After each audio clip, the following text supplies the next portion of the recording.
Local news about local people. This is Newslink Indiana. Hello and thank you for joining us on newslinkindiana.com for Monday, December 12th, 2005. I'm Alyssa Ivinson. A power outage Monday morning in Anderson left hundreds of people in the dark after a car struck a utility pole on the edge of town.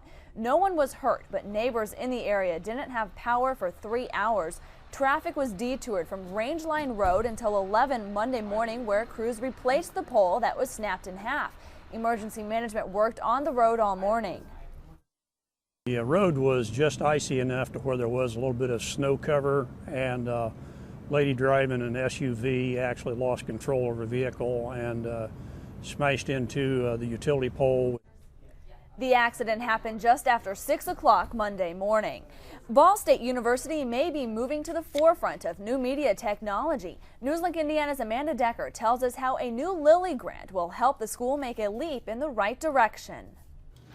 It's the second time Eli Lilly has granted $20 million to Ball State University.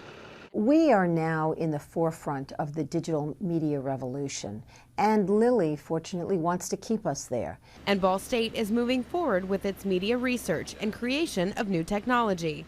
This new $20 million grant is entitled the Digital Exchange, and it will result in the creation of 3 new institutes.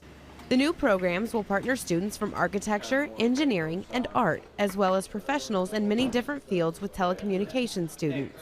These immersion learning opportunities that combine interdisciplinary groups of students working with faculty members and industry partners are new and really exciting ways for students to learn. And that's what this grant will enable students to do. The students will be able to create new programs and media devices through research and hands-on designing. The hope is that the new programs will create more jobs locally and encourage students like this to stay in Indiana after they graduate. I think if I had the chance to stay in Indiana, do something that would make the same amount of money or where I could feel like I could be a competitor, then I would probably stay. And only time will tell if these new programs will keep students back home in Indiana. In Muncie, Amanda Decker, Newslink, Indiana.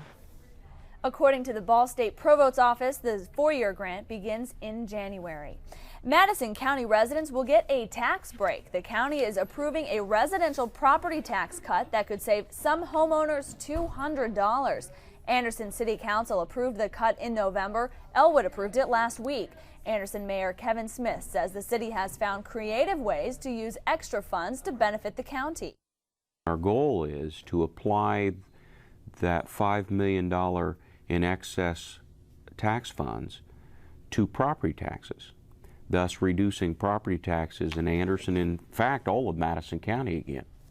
Smith hopes this tax cut will create more economic development in the county. The fastest growing city in Delaware County wants to enhance quality of life for its residents, so it's taken the issue to the people. Town manager Tim Kelty says Yorktown needs to look at zoning, land use, and economic development. Kelty says it's all part of needed input for the town's comprehensive plan.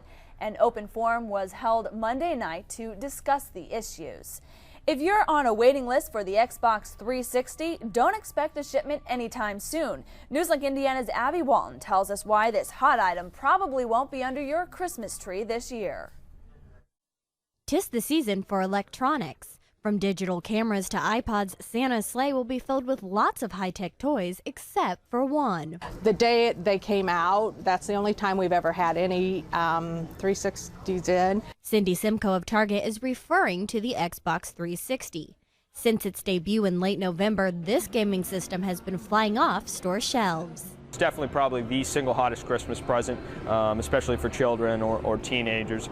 With Christmas less than a few weeks away, many are turning to the internet in search of the Xbox 360. Auction sites like eBay are seeing increased traffic flow. Gamer Nick Greiner knew the system would sell out fast, so instead of putting his name on a waiting list or paying big bucks online, he purchased his the old-fashioned way. I waited in line for 10 hours in the very, very cold snow and rain. But if you haven't been able to get your hands on the $400 system, Greiner says not to worry. It'll go down in price, so you're going to get a better deal. Try telling that to someone with visions of racing and King Kong in their heads. In Muncie, Abby Walton, Newslink, Indiana. Most stores don't have waiting lists for the Xbox 360. The best advice to get one by Christmas, keep looking online and in stores for new shipments. And Newslink Indiana forecaster Jennifer Cook joins us now with a look at our forecast. And 10 hours out in the cold temperatures for those Xboxes is pretty extreme, but are we going to see some more of those cold temperatures and snow? It is really cold because we've seen quite a trend of cold weather, snowy weather. You know what, there are changes to come this week, but it's not going to get here till midweek. Today's high, 25 degrees with some clouds. Tomorrow, a bit warmer with a mix of sun and clouds, but a storm developing in the northern plains could bring changes. I'll get back to that in a minute. Overnight tonight, very chilly conditions. We're going to dip down to the middle teens, 12 in Muncie to the north, 11 towards the south, upper teens. High pressure is going to control the weather pattern through the night tonight. Into the day tomorrow, so you're going to notice only a few high clouds in the sky for the day tomorrow. Then this system out towards the west is going to bring the changes in the form of snow. We're going to pause this for the lunchtime hour on Wednesday. The warm front sitting out towards the west, so this is another tricky weather pattern that's coming in. Depends where the warm front is, whether we're going to see freezing rain or all of it in the form of snow. Right now, we're thinking all of this will be in the form of snow. For your commute home on Wednesday evening, more snow in the forecast, so be careful when you're driving home. You might want to leave work a little earlier, plan for some extra time. Then the system's going to continue to move through the area and bring more snow for the day Thursday, and in fact, continue through Friday morning. We're expecting about up to 3 inches of snowfall. Highs tomorrow, a bit warmer than what we saw today, 30 Muncie, 32 Indianapolis, upper 30s down towards the south. So we're finally out of the 20s, but the 5-day forecast is going to show another dip back into the 20s. For tonight, increasing clouds. There's another chance for some freezing, patchy fog this evening, so be careful when you're driving to work tomorrow morning. Mostly cloudy tomorrow, a bit warmer, high of 30 degrees. The 5-day forecast shows snow Wednesday, Thursday, and Friday. For the day on Friday, we're going to dip back down to the middle 20s. Then Saturday, we're going to see a bit of a warm up for the weekend. High 34 on Saturday. So the weekend so far looks nice. So hopefully keep the snow out for the weekend. But now I'm going to have to shovel the snow off of my car again. Another form of snow coming in. All right, I just got to clean and there it comes all over again. Well, yep. Okay, thank you, Jennifer. It's the Christmas season and many of you might still be looking for that perfect tree. Newslink Indiana's Colleen Borman shows us how a new trend that can turn your holidays upside down.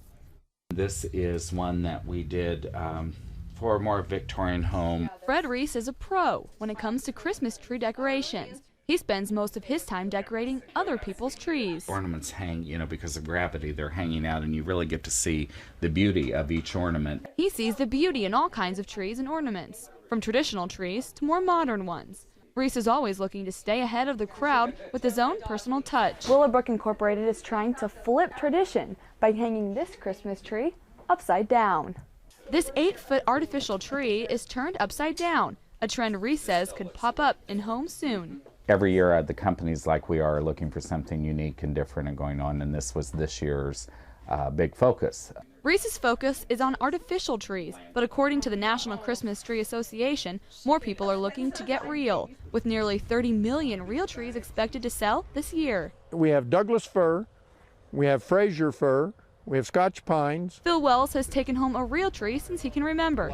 He says there is nothing better than the way it fills the senses. A real tree brings the aroma and the smell of Christmas. But Reese wants a tree that will last longer. A live tree just isn't going to last. You're going to buy Christmas, have all the needles on the ground. And with less needles, there's more room for presents. In Muncie, Colleen Borman, Newslink, Indiana. The Muncie Kiwanis Club hopes to sell 1,000 trees this season, and the proceeds will help keep the program going all year long. And that is Newslink Indiana. Thanks for joining us, and always you can find local news about local people right here at newslinkindiana.com.